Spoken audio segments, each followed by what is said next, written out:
The unions. John Lewis is not unionised, but the reason I told the story about... Because the unions choose not even to apply for recognition in John Lewis. They could. They do with all of our competitors, and the reason they choose not to apply is that they are convinced that our internal model of consultation actually makes them irrelevant. So the fact we have not had any application for union recognition since the law changed in about 2000, I think, is a great accolade to our model. But the reason I told the story about redundancies was to prove this was not just about doing the easy things, this was about doing the tough things. So my advice to Cameron on this, and I think personally he's doing a brilliant job on this, is tell it as it is, because actually the British people are bright enough and responsible enough to go with it. And if you can't convince all the Luddites, it doesn't matter. Go for the solid middle ground. Thank you. Yes. I was reading your... Can I have your name, where you're from? Sorry, I was reading your report this afternoon coming up. What, our report and accounts? Your interim. Yep, interims, yeah.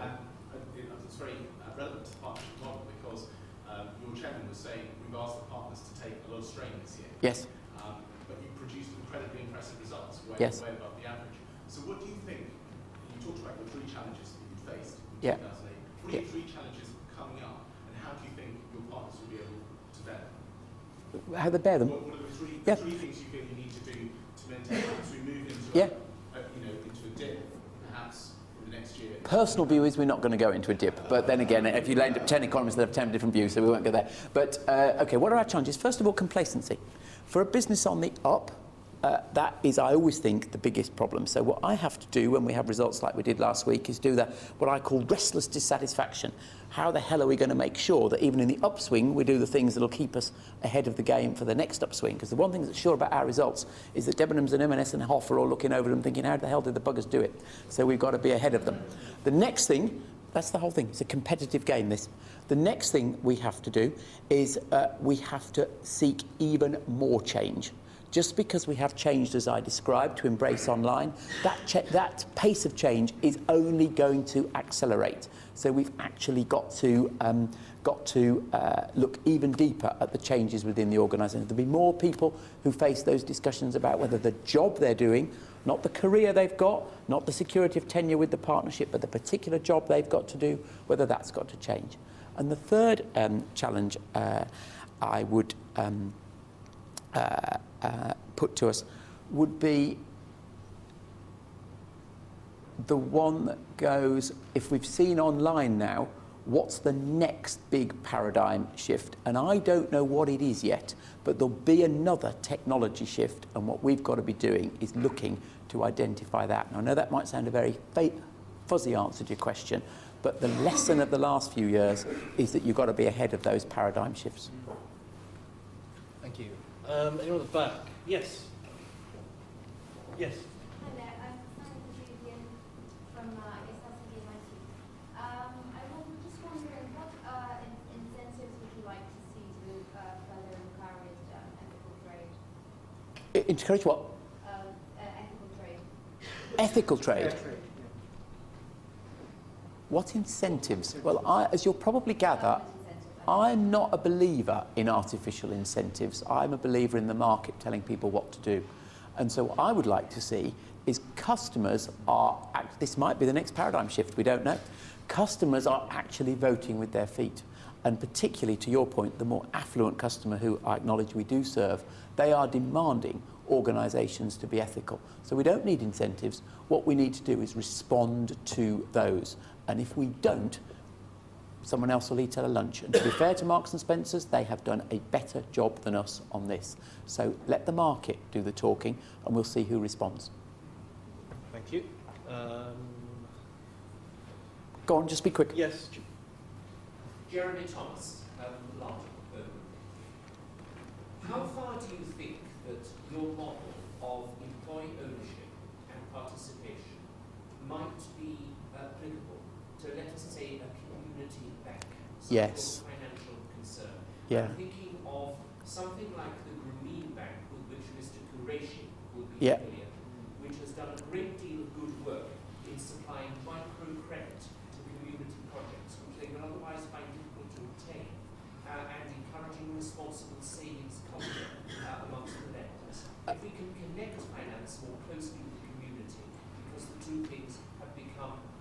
much too distant in the past, and how your model might achieve this? Brilliant question. Couldn't agree with you more.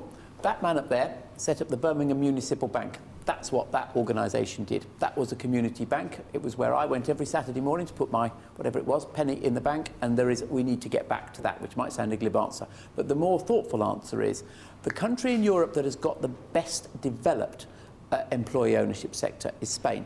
And there is a big organisation in Spain called Mondragon that spreads across many, many sectors of the economy in the Basque territory. And one of the leading things they do is microbanking. So there is evidence on our doorstep that this works extremely well. And I do actually think, and it's consistent with what I said, that actually starting local is the way that this will grow. And we need to sort of spawn that so that it can develop. So you're absolutely right, and that would be a very practical area we could develop. Thank you. Next question. Yes. Nigel Rockman, Camden, local member. Imagine tomorrow you wake up and you suddenly find yourself that you have the challenge to make recommendations on how to try and sort out the National Health Service, public service, using perhaps the experience that you have with this model. How would you do that? Right. Great question, and I'm pleased to say John Lewis is working with two areas of the NHS in Nottingham and Central Surrey on exactly this. And I think one of the key things about John Lewis's success, which I'll then show you how this is important to answering your question, is that John Lewis is a big organisation, 72,000 people, including Waitrose, tiny compared to the health service, but clearly not every person in that organisation can be connected to the board. So what I think we do really well is have a cellular structure. So although there is an overall partnership structure, co-ownership really comes alive at the cellular structure. And our cell is the menswear department in John Lewis Oxford Street. And actually for the people who work there, about 100 people, what really matters is, does their department manager every day embody this shared responsibility? Okay?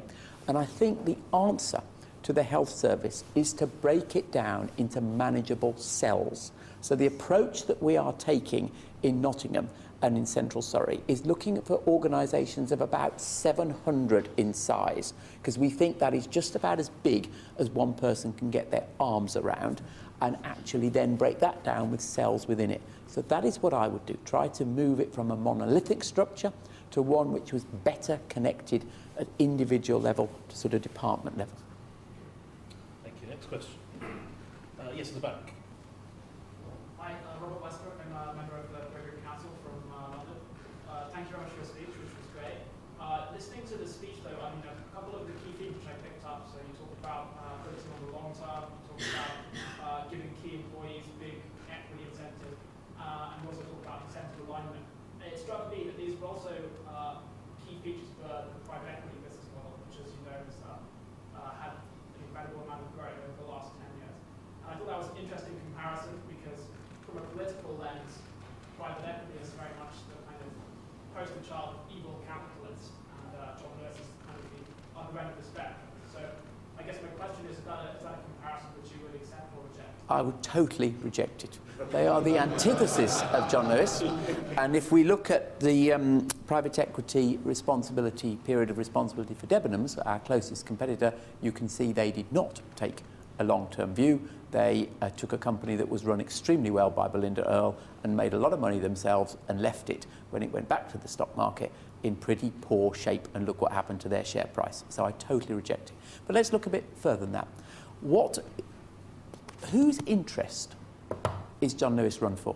Ultimately, what is whose interest is John Lewis and the partnership run for? Any ideas? The answer is the partners. Now this will surprise you. When Speed and Lewis, I referred to earlier, set up the partnership, he said its ultimate purpose was the happiness of the partners, so long as it's achieved through worthwhile and satisfying employment in a successful business. The happiness of the partners. Now, what is the ultimate purpose of private equity?